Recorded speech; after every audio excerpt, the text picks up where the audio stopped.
Senator John McCain. Have any of you ever heard Senator John McCain talk about patriotism, honor, duty, and loyalty? Huh? How many have you heard him say that? He says it almost every day. Especially loyalty and duty to the members of the armed forces. He was in the U.S. Navy. He was a prisoner of war in Vietnam, as everybody knows.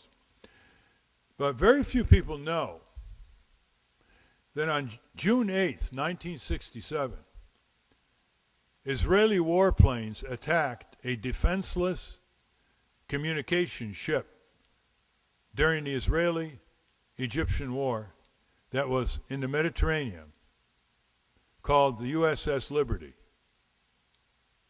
Although the Israeli military positively identified early that morning that ship as an American ship, they claimed later that they didn't have the right location where the Liberty was. They attacked this ship with napalm, with torpedo boats, machine gunning our sailors, and with French Mirage jets bombing that ship.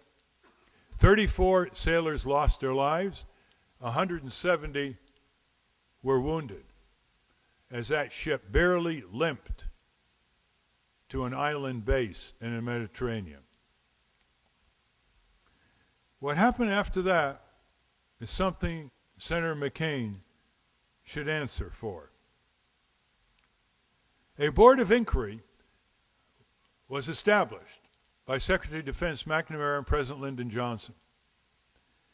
It reported in a mere 10 days, on June 18th, 1967, that it was an accidental attack by the Israeli Air Force. This has been proven false again and again. The head of that board of inquiry was Admiral McCain, John McCain's father, who was ordered to come out with the conclusion that it was accidental. The plane happened to be a communications plane. It's called a signal intelligence platform ship loaded with electronic radar gear. In other words, it intercepted electronic communications. And the Israelis, it is believed, attacked that ship because the SS Liberty was intercepting their electronic communications in terms of what areas they were going to bomb in Egypt and Syria and so on. What's interesting about this is that the chief attorney who helped the military investigation, Captain Ward Boston, later recanted. And he said that he stayed silent for years because he's a military man and, quote, when orders come, I follow them, end quote. He basically said it was not accidental, it was deliberate. And apparently, Senator McCain's father also follows orders, even though they are contrary to what the evidence shows. Do you know the last time we had a big trial of people who followed orders and we said, you're not going to get away with that? It was the Nuremberg trials. Under international law, which we created, it is no longer an excuse for any military officer or soldier to do bad things and say, I was ordered to do it. Under international law, they can disobey, and they're supposed to be protected. But the key here is Senator John McCain's role on this. When a book came out recently saying that it was an accidental Israeli attack, it was a book written by the other side, viewpoint of the other side. On the back cover was a statement endorsing the finding that it was an accidental attack by Senator John McCain. He said, I commend Judge Crystal, which was a retired judge who wrote this book saying it was accidental, quote, for his thoroughness and fairness, and I commend this work. Now look who disagrees with John McCain. Then CIA Director Richard Helms thought it was deliberate.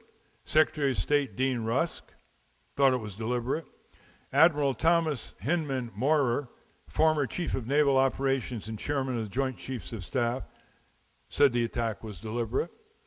And the chief aide to President Truman in 1947, Clark Clifford, who helped create the State of Israel, thought it was deliberate. I call on Senator John McCain to tell the American people immediately to vindicate the truth in honor of the fallen and the wounded. And they deserve it from someone who was in the U.S. Navy, Senator John McCain. Do you, Senator McCain, agree with the Secretary of State at the time? Do you agree with the CIA Director at the time?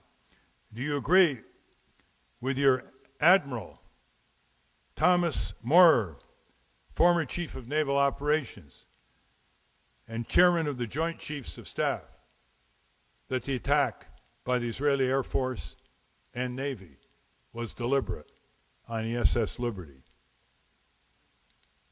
The question for Senator McCain is the following. He has made a big deal out of his honor, his duty, his patriotism, and especially his loyalty to all the members of the armed forces, past and present. The question for Senator John McCain is this. Are you, Senator McCain, presidential aspirant, more intimidated by the AIPAC pro-Israeli lobby in Washington, D.C., which doesn't even reflect majority Jewish American opinion that favors a two-state solution? Or are you, Senator John McCain, more loyal to the U.S. Navy, the families of the deceased, and the survivors of the USS Liberty, who want you to tell the truth to the American people?